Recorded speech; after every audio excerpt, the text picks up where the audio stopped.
আসসালামু আলাইকুম বন্ধুরা, কেমন আছেন সবাই? আশা করি সবাই ভালো আছেন। আমিও অনেক ভালো আছি। তো আজকে রেসিপি নিয়ে হাজির হয়েছি। চুথুয়া শাকের একদম ঝরঝরা টাইপের করে রান্না করব। চুথুয়া শাক, এটি আমরা চুথুয়া শাক নামেই চিনি। আপনারা কে কি নামে চিনেন কমেন্টে একটু জানাবেন। তো দেখুন বন্ধুরা, ভালো করে ধুয়ে নিয়েছি, মাঠ থেকে তুলে এনেছি। আমাদের এদিকে তো এই শাক অনেক পাওয়া যায়। তুলে আমি ভালো করে ধুয়ে নিয়েছি। এবার গ্যাসে রান্না করব। গ্যাসে কড়াই চড়াই দিয়েছি, গরম হয়ে গেছে। দিয়ে দেবো এবার শাক। শাক দিয়ে নুন হলুদ দিয়ে একটু ঢেকে দিলাম। ঢেকে 2 মিনিট পরে আবার উল্টে দিলাম। উল্টে পাল্টে একটু নাড়ে দেবো। শাক থেকে অনেক পানি ছাড়বে।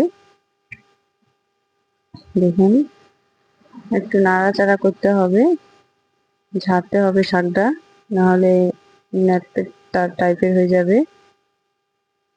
যাতে ঝরঝরা টাইপের হয় তার জন্য একটু নাড়াচাড়া করতে হবে ভালো করে। শাকটা ঝাড়তেই থাকতে হবে, কাঠি দিয়ে হোক বা খুন্তি দিয়ে হোক, যে কিছু দিয়ে শাকটা রান্না করতে দিয়ে করবেন, ভালো করে ঝাড়তে হবে যাতে ঝরঝরা টাইপের হয়।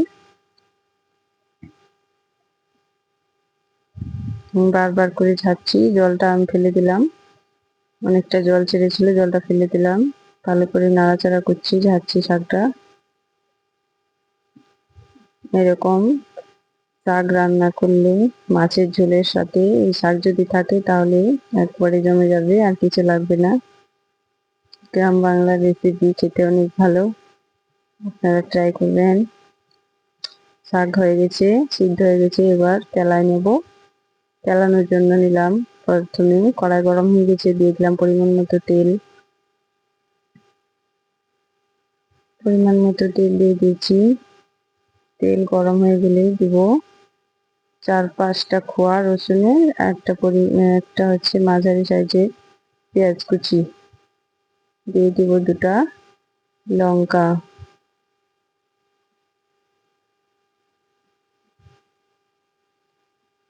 ভালো করে লাল লাল করে ভেজে নেব। দিয়ে দিলাম 2টা লঙ্কা। ভালো করে লাল লাল করে ফোড়নটা ভেজে নেব। লাল লাল হয়ে গেছে। এবার গ্যাসের আঁচটা কমিয়ে দেব। কমিয়ে দিয়ে এবার শাকটা ঢেলে দেব। তেলের সাথে ভালো করে মিক্স করে নিতে হবে। আমরা এরকম ভাবেই এই চুথুয়া শাক রান্না করে খাই। আপনারা কে কিরকম খান একটু কমেন্টে জানাবেন। ভিডিওটি ভালো লাগলে, গ্রাম বাংলার সাদাসিধে ভিডিও ভালো লাগলে লাইক সাবস্ক্রাইব করতে ভুলবেন না। বন্ধুরা দেখুন কি সুন্দর হয়েছে। আসসালামু আলাইকুম।